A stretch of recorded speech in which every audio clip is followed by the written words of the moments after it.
Jammu Kashmir high court की तरफ से एक इम्पॉर्टेंट बयान सामने आया, यानी इम्पॉर्टेंट रूलिंग सामने आई है तमाम तर उन लोगों के लिए जो रिटायर हो चुके हैं।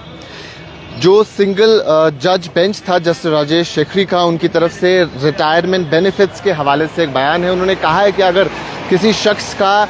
एफआईआर चल रहा है, अगर उस पर एफआईआर इन्वेस्टिगेशंस हो रही है, तो उनके रिटायरमेंट बेनिफिट्स को रोका नहीं जा सकता है, क्योंकि it does not amount to judicial proceedings. यानी एफआईआर जुडिशल प्रोसीडिंग्स नहीं होता है, यानी अगर कोर्ट में केस जारी है तो जज उसके खिलाफ कुछ एक्शन ले सकता है, लेकिन अगर सिर्फ एक एफआईआर दर्ज है तो फिर उनके रिटायरमेंट बेनिफिट्स को रोका नहीं जा सकता है। और अगर वो केस यानी एफआईआर जो है उसे क्लोज कर दिया गया है, क्लोज एफआईआर है, फिर तो कोई सवाल ही नहीं बनता कि उनके रिटायरमेंट बेनिफिट्स को रोका जाए। अब ये बात उन्होंने क्यों कही, मैं इसका पूरा बैकग्राउंड देता हूँ। एक शख्स ने केस दर्ज किया था और उसी केस के चलते ये जजमेंट सामने आई है। ये केस है 2011 में रिटायर हुए प्रेम कुमार का, जो एक स्टोर कीपर की हैसियत से काम करते थे Jammu Kashmir cooperative supply and marketing federation limited में, और 2011 में वो स्टोर कीपर की पोजीशन से रिटायर हो गए।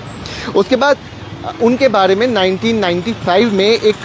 एफआईआर दर्ज होता है और एफआईआर में उनको कहा गया, एलिज किया जाता है कि मिस अप्रोप्रिएशन है फूड ग्रेन्स की, यानी कुछ उनकी तरफ से खयानत हुई है। लेकिन वो केस को क्लोज किया जाता है और वो केस प्रूव नहीं होता है, उस केस में लिखा जाता है नॉट प्रूव, और ये विजिलेंस ऑर्गेनाइजेशन की तरफ से जो कमिश्नर है विजिलेंस के, उनके अप्रूवल पे होता है, और एक क्लोजर रिपोर्ट भी एक्सेप्ट करता है एंटी करप्शन कोर्ट उस वक्त।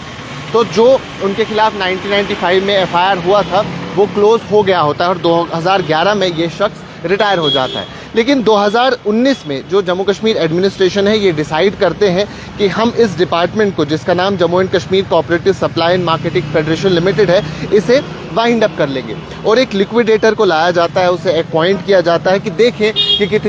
कितने एसेट्स हमारे पास हैं, इस ऑर्गेनाइजेशन के पास कितनी लाइबिलिटीज़ हैं, और तमाम तर जो पेंडिंग ड्यूज़ हैं उन्हें सेटल डाउन कर दिया जाए। लेकिन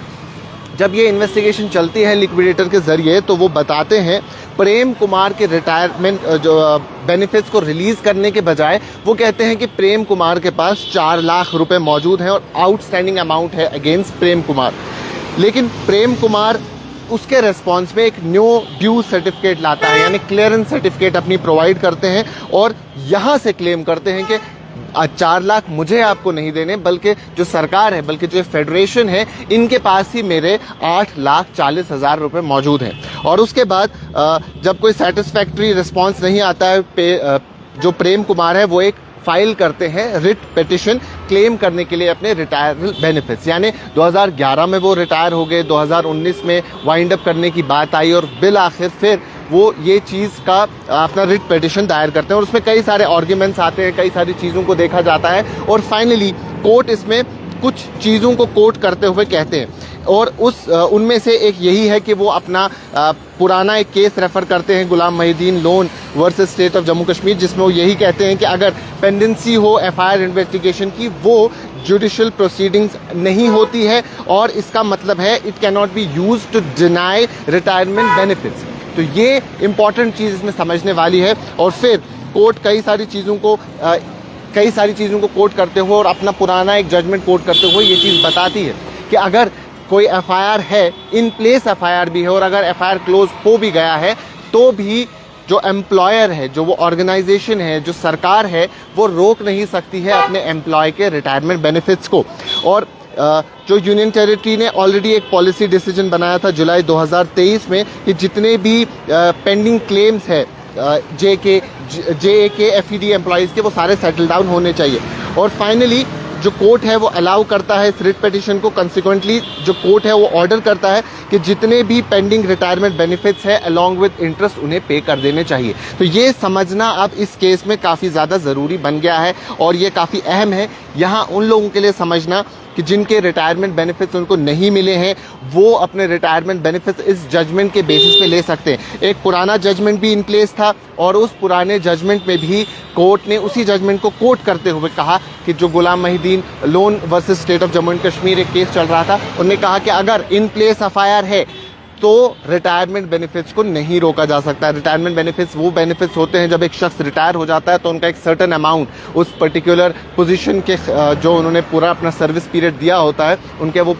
अमाउंट जमा हो गया होता है और वो अमाउंट उन्हें मिलना होता है, सरकार की तरफ से हो, फिर चाहे वो कॉर्पोरेशन हो या सरकार हो उनकी तरफ से, तो वो बेनिफिट्स वो क्लेम कर सकते हैं। तो ऐसी ही चीज़ इसमें भी आई हो। इनके केस में इन पर्टिकुलर जो विजिलेंस है उनकी तरफ से भी क्लियरेंस मिली थी, इनका एफआईआर भी क्लोज हो गया था, इनको विजिलेंस की तरफ से सर्टिफिकेट भी मिली थी। तो ऐसे केस में तो कोई भी मामला सामने नहीं आता कि जहां इनके रिटायरमेंट बेनिफिट्स को रोका जा सके। अभी के लिए इतना ही। बाकी तमाम मजीद मालूमात के लिए आप बने रहे कश्मीर लाइव के साथ।